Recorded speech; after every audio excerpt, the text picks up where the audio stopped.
Welcome back to Inappropriate with Jim and Steve.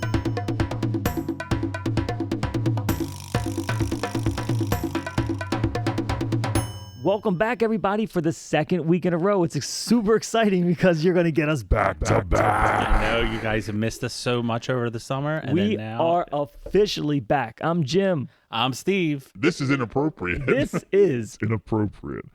I have two things that I think we need to talk about. I don't get scared of many things, Steve, but what was in this article about something you cannot do, and it's so common, and it's deadly.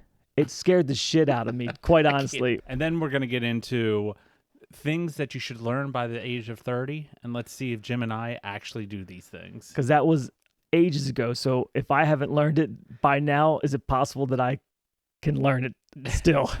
Probably not. Like I'm stuck in my ways. Yep, pretty much. So we're going to see what happens there. Let's kick off the show, shall we, with this chart that ranked the best TV shows of all time. Oh, really? And it was pretty detailed because it averaged the ranking of 12 different companies that rate shows. Okay. I would say it's pretty authentic. Yeah. Not that I never agree with any list. Let me just say that. So some of these I'm like, oh, I'm glad this is on here. And others I'm like, I never heard of it. Yeah. Lists always tend to make me mad when I see like if I don't firmly agree with number one, then I am like, You're pissed off. This is bullshit. This entire thing is bullshit. For our listeners, especially in Maryland, I think this is a local Maryland drink, but it's called Surfside, and it's iced tea and vodka, and it tastes like, this sounds like an ad for Surfside. I promise you it's not. I'm just a drinker of this product. But it's been out for about 2 years. The wife and I found it at one liquor store down the beach when we were down last year, and it was only at one liquor store. Like we stumbled really? across it. It was like, oh, what's this? It's zero sugar iced tea. Cool. And we fell in love with it. And we everywhere else we go, like, you got Surfside, people look at us like, fucking what? And we went down there this year. Lots of places have it.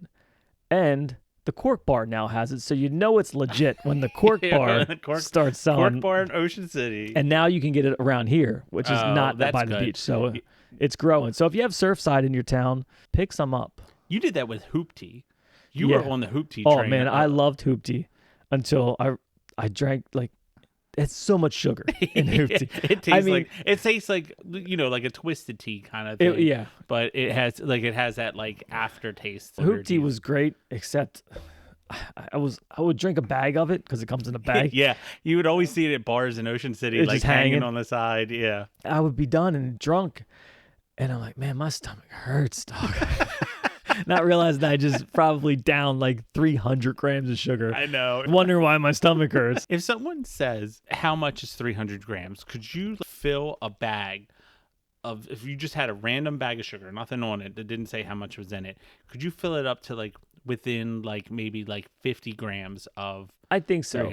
And I might be wrong on this, but we did something like that back in grade school. Mm-hmm.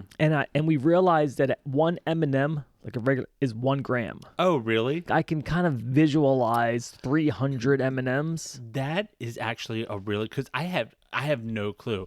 You could have poured the whole bag, and I would have been like, that's 300 grams. Right. You could have poured a third of the bag, and I would have been like, sounds about right. Like I have zero clue on it. So that's that. The M&M thing's actually like a I can visualize that. Right. So it's and it's not like 100%, but it'll give you like an idea of how much. That's like when people always get arrested. Like you read like news stories, and they're like, they had 14 kilos. Yeah, 14 kilos of, and I was just like, well, the only reason because I think a brick is a kilo from the movies, and I don't even know if that's true.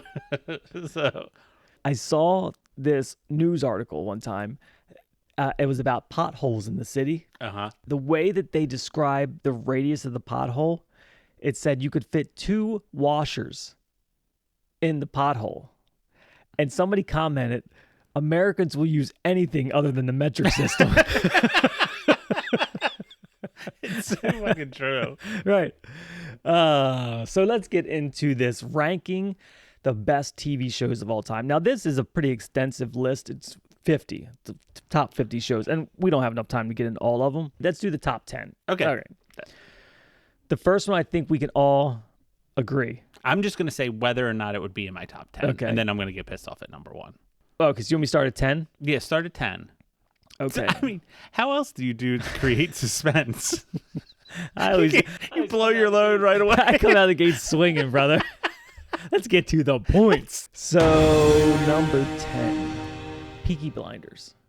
Actually have thought about starting to watch that show. If one person says, watch this show, it'll go in the file. If 2 people say it, you're like, oh, must be decent. A third actual person in person will tell you about the show. Then you're like, all right, it'll go in the queue kind of thing.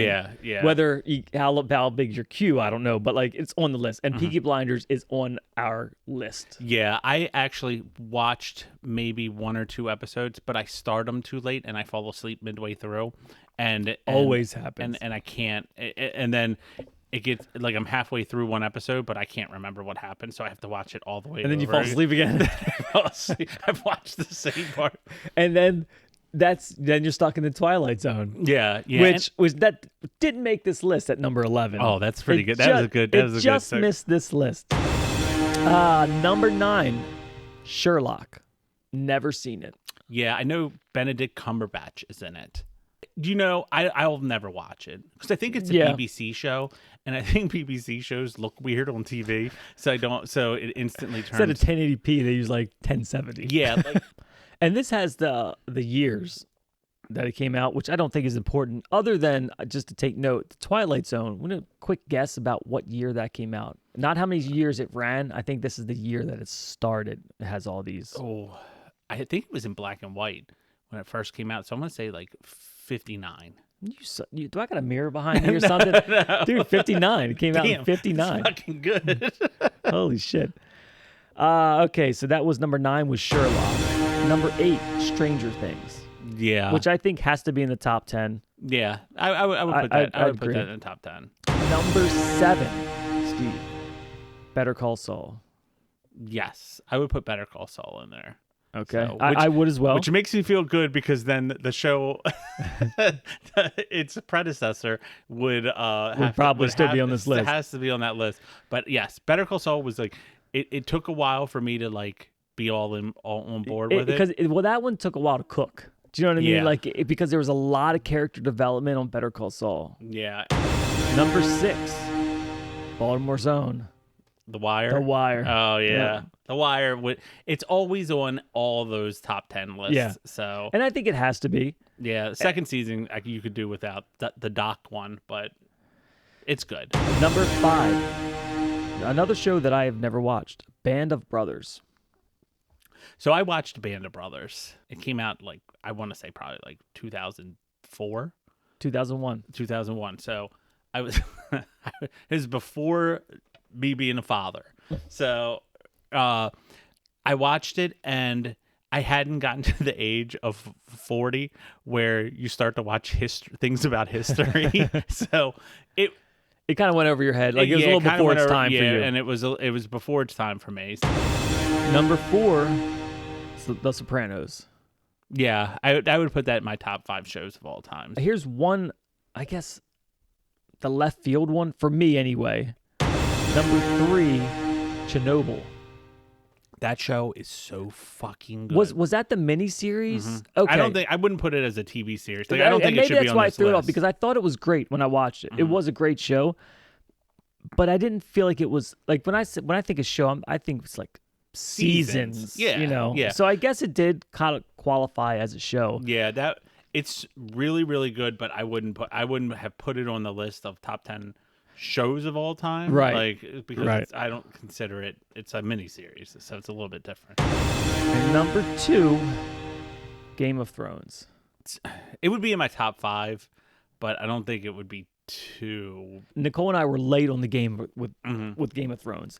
We only watched it, I think, because everything else dried up. Like we were out of shows, and then the queue was empty. The queue was empty, and everyone who was you haven't seen Game of, you gotta watch, you know. So I watched the very first Game of Thrones when it came out, like the night it premiered or the day after or whatever. Yeah. And I just was like, this ain't for me. Yeah. And it seriously took it's active watching for me.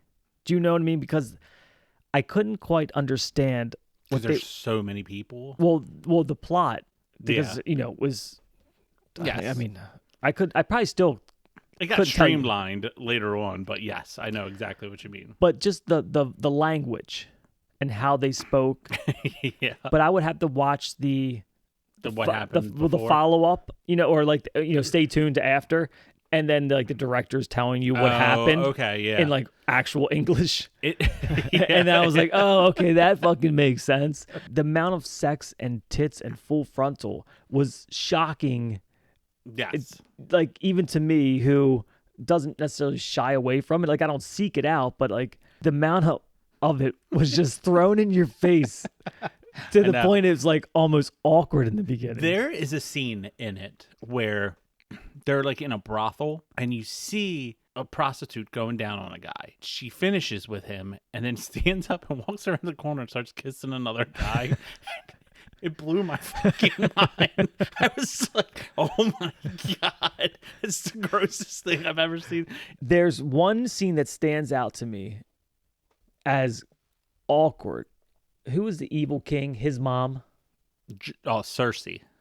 Cersei. Was the blonde head. Yes. Joffrey was when she had to walk through the town naked. And they were throwing like rotten meat and shit and at like her actually there's a scene or like a part where a guy hocks a fucking real loogie. Yeah. And hits her in the face and like she had to walk through the whole town completely naked. And I was just thinking like one, it was awkward to watch because as much as you kind of hated her and it was just fucking the most degrading thing. Yeah. But then I'm thinking as an actual just actor of like setting the scene up, and normally I feel like when you're naked, it's like a closed set. You know.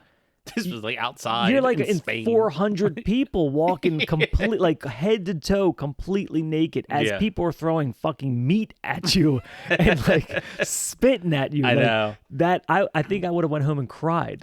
Do you know this? I don't know if anyone even cares about this. Do you know that wasn't her? They just superimposed her face. Really? On another, because she's like like in her like early 50s, late 40s. I thought she had a really tight body for Alice. So of course she didn't want to do that. So it is it's a stunt cock. Stunt cock. Yeah, stunt cock. All right, number one.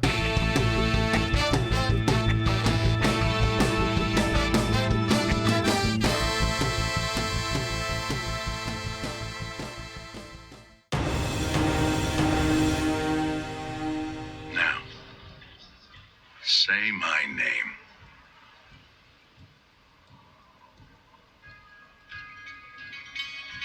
Heisenberg. You're goddamn right. Oh, it's Breaking Bad. Yes. That's my favorite show of all time. There's two standouts for me that I thought should be higher. One, The Office is number 17. And I think overall, that's a show I watch the most. Like I still watch it every night to this day, mainly because it's on. There's like 4 offices in a row when I go to bed, so I just watch it. But I just like it. It's one of those shows you can turn on in the background and just kind of watch it. Yep. The other one, okay, there's 2 more actually. Number 28 is It's Always Sunny in Philadelphia. I fucking love which that I show. think that also should be higher. Yeah. But the one that I guess just makes me feel like it was robbed was the first show that I ever got hooked on in my entire life. Oh, I know. I bet you I know what it is. What is it? Lost. And that's number 35. I think Lost has lost its luster because it's so old. Like it came out in 2004, but it's still like that's not like Seinfeld's on here at number 30, which probably should be higher. Which I was surprised about Game of Thrones because people hated the end so much of Lost that that it kind of when they were doing like I've actually never watched Lost. Lost is probably will go down as one of my favorite shows. It is like I said, it's the first show that Nicole and I watched, and I almost called out of work to watch to binge it. I knew people that had like parties where they like you'd go to. Dude, if you haven't watched like Lost, it would still hold up today. But Boardwalk is number 41, which I thought should be high. Yeah. So the one also that I'm a little upset, True Detective was number 47. Really? I think it's because the first second season was so good. And the second yeah, one that's wasn't, true. so- And then let's just round out the list. The number 50 is Justified. Yeah, I've never watched that. Yeah, The and one I guy- like Timothy Oliphant. And the one guy that's in that, he's in all the like Kenny Powers shows, like the ones that came after Eastbound and Down, like the Righteous Gemstones, Oh, I Vice never- Principals. Those shows are fucking awesome. Vice Principals was pretty funny. It didn't have like the staying power. Yeah, I because know. he wasn't like. I think what makes his magic work is the fact that he is the alpha in a like on Eastbound and Down, even though he's a complete idiot. Yeah. Like he's the alpha in that Yeah. show, which makes it funny and ironic. Whereas like Vice Principals, he didn't have that control in that, Yeah. so it kind of like lost some of the humor in it. So there it is. I don't know whether you agree with everything or not, but I feel like most people would say like the way that this list panned out, you might have something higher or lower, but it's in general was pretty accurate. It's pretty good. Follow us on Facebook. Follow Inappropriate, Jim and Steve.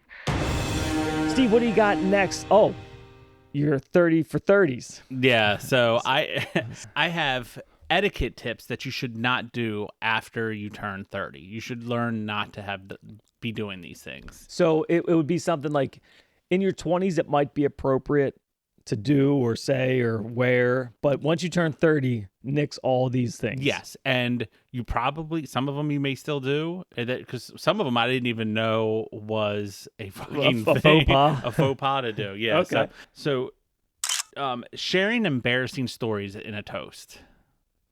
Now, I feel like this is what makes toast awesome, is if you share a little detail. A toast is general. Yeah, I'm thinking of you know what I'm thinking Right, of? like Best wedding. man's- Like, yeah, and so I maybe think you do most people would say best man and like that. That's a toast. When you say toast, that's what comes to mind, right? yeah. And I feel like if you don't put an embarrassing story on there, it's so vanilla. I know that if the best man speech doesn't have some type of like humor, it's going to be a boring fucking reception. Yes, I feel like if the best man's maid of honor speech isn't good, it like brings everything to a screeching halt. For me, what it says is that the best man doesn't know the groom the way that Yes. a best man Yes. should know the groom. And he's still trying to be nice. Yeah, You don't want to be like, I had a good best man speech, but I'm going to save it for the next wedding. Yeah, you yeah, know, like, yeah, you know, yeah. your next marriage or whatever. Like that's just crude, but you should be able to compliment the bride. you never say anything bad about if No. you're the best man speech. You never say anything bad about the bride. But I fucked her first. yeah, You know, yeah, that but you still give shit to the yeah, best man. yeah. 'Cause then you show like you have guys like are like, you don't give the dirt, but you give a story that seems a little inappropriate for. Do you know what I mean? But you don't go all the way. yeah, because if people had a story where it was going to make everyone cry, they would tell it to try to be like, you know, like right. get the like punch. Like, But you pack wrap a it up punch. with a nice sentimental thing. But you compliment the bride, thank everybody. Boom, you get into like a little roasting, I know. and then you tie it up with a bow. Yes, Absolutely. I disagree with it, but Yeah, I disagree as well. next one's an easy one: sneezing into your hands. I don't think you should ever do that. What in the like? I don't even fucking understand. All right, using a napkin to blow your nose, As opposed like a to paper towel. As opposed to what? So what the correct thing you're supposed to do is if you have to sneeze, excuse yourself. Even though A fucking sneeze gives you like 1.5 seconds. excuse yourself, go to the bathroom and use, they say tissue, so toilet paper. No. But I was like, it's kind of like it's gonna happen. Like it's not like you. That isn't like no. So I was just like, oh, I don't agree with this list at all so far. Setting your phone on the table. Okay. I do agree with that to an extent. I have this thing when I go out to eat. I put my phone like on the seat. I do feel like there's a certain thing in society that when your phone is out, it means that something better or something waiting more on something important better. might come up. I agree. And there's very few human, genuine interactions now. Like, Yeah. even if you go out with the family, like, you should be present Yeah. in that moment. Yeah. So I do agree with that. All right. So that's a good one. So you don't do that? I don't do that. Using emojis in work emails.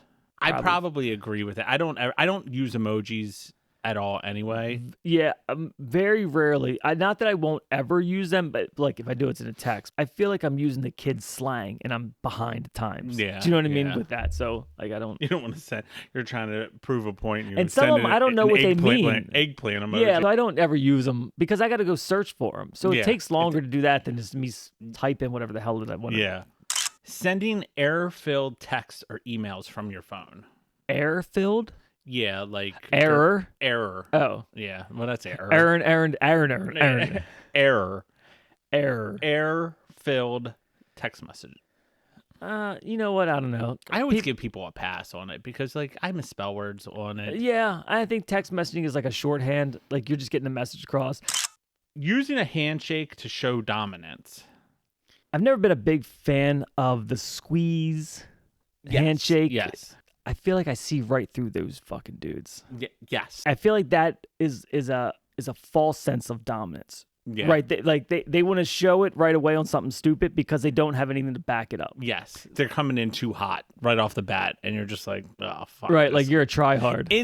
Instantly, if someone shakes my hand and squeezes the shit out of it, I'm just like, yeah, fuck off this guy. Fuck this guy. Instantly, I don't like him. Now, I will do sometimes, and I only catch myself doing it after I've done it because I think maybe it's just part of my personality. I'll handshake, and then with my other hand, with my left hand, I'll touch your arm above the handshake.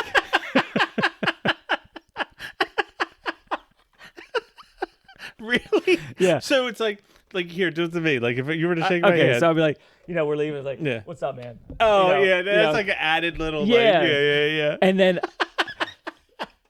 so I just started doing it subconsciously. I didn't even realize. It just feels like what I should do, right? Yeah, and I don't know why, because it's almost like we should hug here, but we don't hug yet. So here's a handshake, and then here's like my second hand kind of thing. That is funny because I think I started doing the same thing with some people. Like if I meet someone for the first time and I enjoyed hanging out with them, I'll be like, nice to meet you, blah, blah, blah, blah, blah. And I realized I do that. Kind of the same thought process where it was like, we're not in a hugging. Maybe I want us to be there one day. Yeah.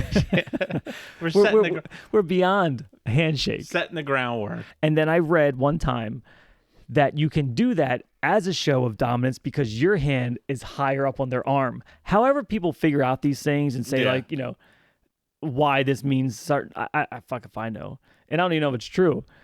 But then I thought, is that just another way of me being a douchebag? They could probably take it wrong. Do they know that that's a sign of dominance? Because I never thought that. I thought it was like for me it was just a subconscious sign of like, hey, we're cool. Yeah. But maybe they left that going. I thought that gym guy was cool until he fucking tickled my elbow. He touched my elbow with his left hand. You believe that shit? That motherfucker, fucking weirdo. I know. They do think it's weird when I do a little swirly with my pointer finger on their elbow. Then it's like, hey, buddy, you gone too far. Do you know, I had a friend growing up where his dad was in the Air Force, and he got his ring finger cut off. I would shake his hand, and he always do it to me. I was like younger and stuff, but he would tickle the palm of his hand with the thing just to fuck with you. And I always heard that was the gay handshake. Like when you take your middle finger and you handshake and you go like that. Really? And people will be like, dude, if I'm like that means they're gay. And like I never had any way to discredit that. Yeah. But there's things that like the upside down pineapple, right? Yeah, people go, oh, it's that's for swingers. And you go, no, it ain't. And then you realize later, like, oh no, that is the swingers. Yeah. So maybe that is the gay handshake, and I don't fucking know it. It's probably that secret handshake that Joe would always tell us that when we were in Toronto. Yeah, and we kept trying to get him to tell us how to do. Was it the Masons? The time that happened, that was so funny was when we were in Toronto. Mm-hmm. And Joe phone died or his camera died. Yeah. One of his electronics died, and for whatever reason he needed it, right? So, and we go into this weird electronics store, and there's an Asian guy there, and like working. Yeah. And I guess Joe must have had, or the guy had like a Mason ring or a Mason necklace, or Joe. One of them recognized that the other one was a Mason. Yeah. And then they did this. They did the handshake. Yeah, we didn't see it. Right, because we were like walking out of the store, and Joe, like I was already out of the store looking back in, and you were coming because I thought we were all leaving. Yeah. And Joe just kind of hung back and talked. And Joe looked over and wouldn't let us see the handshake, like shifted his body a little bit so we didn't see the fucking handshake. But they did the handshake, and then the guy like charged his electronics for free or whatever. Yeah. So And it was like, dude, come on. Like, we can't see the handshake. Remember? They advertise the Masons on TV. Yeah. It's not like it's some big fucking secret group because he's anymore. not in it anymore. Yeah, you packed it in. Yeah, he packed it in. And remember, I asked him to show me the handshake. He still wouldn't show me the handshake. Fucking Joe. This one's my favorite. And I know you still do this. Oh, great. Kissing a woman's hand as a greeting. You know I do that? Like, I know you don't do this. It makes me think of Game of Thrones. Yeah, my lady. Yeah. Who kisses someone's hand? You know who does that? Those weird dudes who don't get many women and they finally land a date. I'm gonna sound like an asshole here, but they hold the door, they bring the single rose. When she opens up the door, he like kisses her hand. You know, they do the whole thing. Yeah. Those are the guys that do that, and it's weird. Yes. I'm gonna start doing it. Next time you have us over, You just start kissing stuff's hand. Pepe Le Pew. Drinking to your own toast. Now, I do this all the time, and I didn't even know this was a thing you shouldn't do. So we're like, okay, so if you're toasting me, like you're kind of roasting me or whatever, I'm if like, it's salute, to the so life and happiness. I can't drink. No, that? you're not supposed to drink. But I always thought it was. But like, you can do it before you're 30. But after 30, you can't. Yeah, no, you're never supposed to do it. But those are things you should have learned by your 30. You should have learned by then that you shouldn't do that. I don't know. I've never heard that. Yeah, if there's a crowd of people, and the toaster was like, all right, everybody, raise your glasses to fucking James, and I'm standing there stone faced with no cup. Like, look at you fucking peasants. I know. Like, drink to me. I would feel like I said something wrong. Like if I was given a toast and then the person who I was toasted didn't like hold up their glass too and I'd drink. be like, damn. I didn't even know that was a fucking thing. No, that's not a thing. That's somebody just making shit up. But the last one is, I think you and I definitely agree on this, posting your whole life on social media. Yeah, there are certain overposters. It's like a weird catch-22 because I post some things, like family-oriented things. I think everybody does. But it's for two main reasons. One, for like the family who I don't see. Like I have a lot of family members live out of state, grandparents I don't see all the time.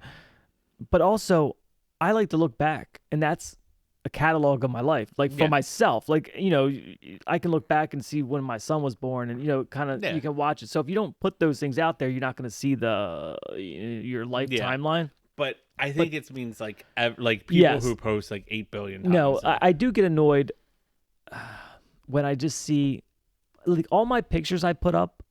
I try to make quality pictures, like photographs. Yeah, quality. You know what I mean? Like even if it's a picture of my son or my daughter or whatever, like I try to make it worth someone's time to look at it. You posted not long ago that like right before the kids went back to school, you guys went on a hike or something. Right. Something like that.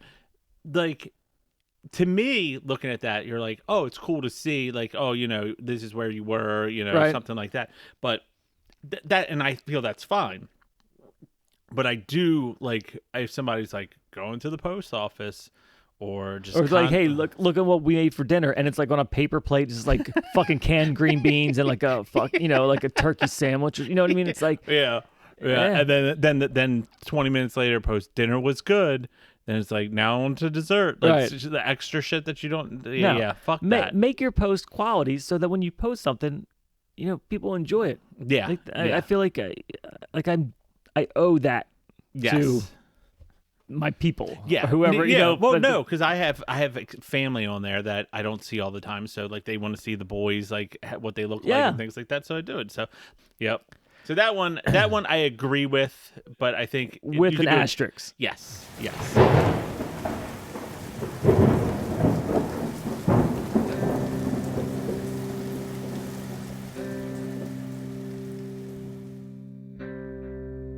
The most tragic story that will scare the shit out of every single person, and should. A 20-year-old died recently after eating leftover pasta. And let me explain how this fucking happened, because I eat leftover pasta all the time. oh, we all do. Yeah. This article was posted on September 8th, 2023, so just the other day. According to case reports, this 20-year-old student would make his meals for the week on Sundays so he wouldn't have to deal with it, through the weekdays. Yeah, meal prep. Meal a prep. lot of people Everybody do that. does it. On Sunday, he cooked up some spaghetti and put it in Tupperware containers so that the days later he could just add some sauce to it and reheat it. Yeah. After 5 days of it sitting out on the counter at room temperature, he heated up and ate it. He noted an odd taste, but figured it was just due to new tomato sauce he was using. He went out to play sports, and after about 30 minutes, he came home, had some nausea, abdominal pain and headache, diarrhea, and vomiting. So he drank some water and tried to sleep it off. The next day, after he didn't get out of bed, his parents checked on him, and he had died. So, the investigators who examined the body, they determined that he passed away about 4 a.m., only 10 hours after eating the spaghetti. Jesus. His autopsy showed his liver had shut down, and the death was caused by liver necrosis. And then they figured out that it had been what he last ate, so they sampled the pasta and the tomato sauce he ate, and they discovered significant amounts of bacteria called, and now I'm going to fuck this up, Bacillus cereus.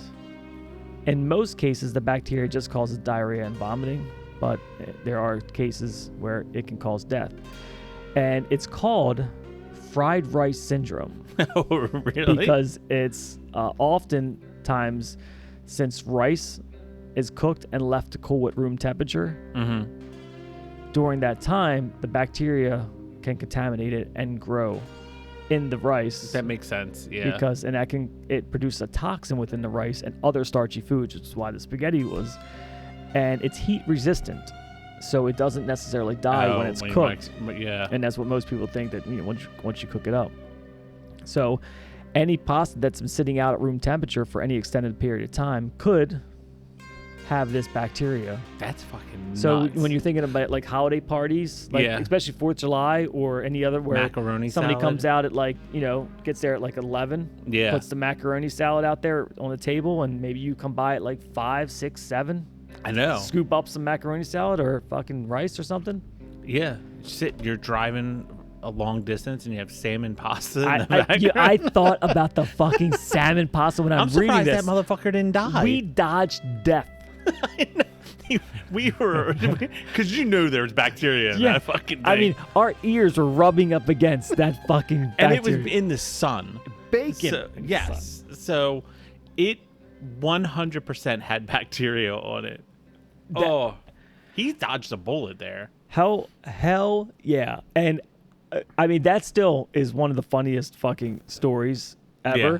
So now, can I ask one thing about that article? Yes. Did it say that he left it out on his counter for 5 days? Yes. I think he was in a dorm. So, and didn't have a fridge. Right. So he something. probably sealed it up in an airtight container, which that's a little questionable. That is questionable. Yeah. But in later articles said that it can happen within a few hours. Oh, okay. Of it sitting out at room temperature. Yeah, that's fucking nuts. Oh, my wife always is very quick to put things back into the refrigerator, like if it's sitting out, or clean, like if we're having like a kid's birthday party. Right.